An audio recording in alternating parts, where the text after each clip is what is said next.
Kenyan referee Aden Marwa Range has returned home from the FIFA World Cup in Russia after being implicated in a bribery scandal. Marwa was featured in a recent expose by a Ghanaian journalist, Aremeyaw Anas, which showed him receiving a $600 bribe. The 41-year-old, who appeared as an assistant referee at the World Cup finals for the first time in 2014, has already left Russia and has denied any wrongdoing.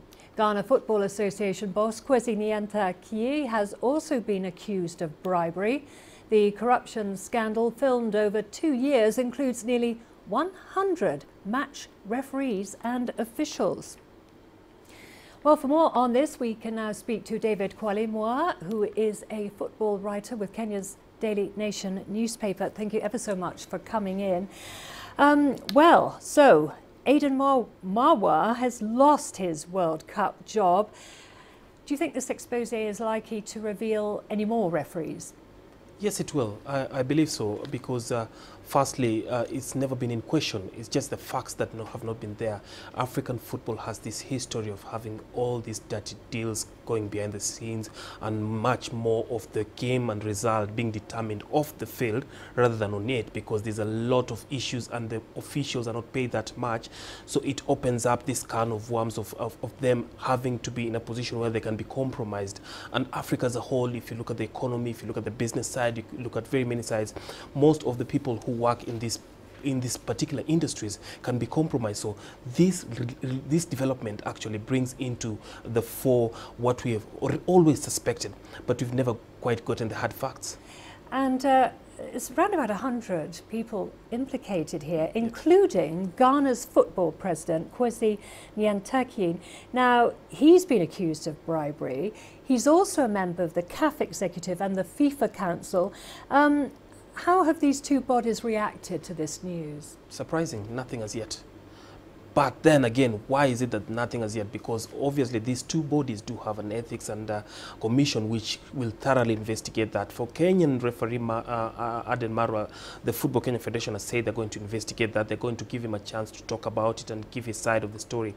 But for Nyan-ta-kyi, as you say, he's a very, very senior football administrator in Africa and in the world. He sits in the FIFA Council. So FIFA has an ethics commission which is going to investigate all this. But then again, there's a political angle to this, because next week on Tuesday, there's a vote on which country will host the next FIFA World Cup, the 2022 FIFA World Cup. Is it going to be Morocco? Is it going to be the United States? Maybe, just maybe, both CAF and FIFA waiting for that to get out of the way. The FIFA General Assembly, I'm talking about that in Moscow, which starts next week.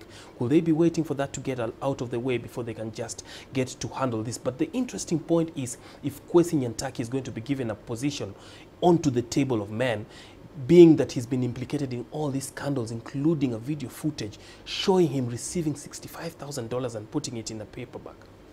And is there a chance, do you think, that some African teams going to the World Cup may have already been implicated in match fixing during the qualifiers? Very big chance from where I said, because look at this. This investigation, as you correctly pointed out, has taken 2 years.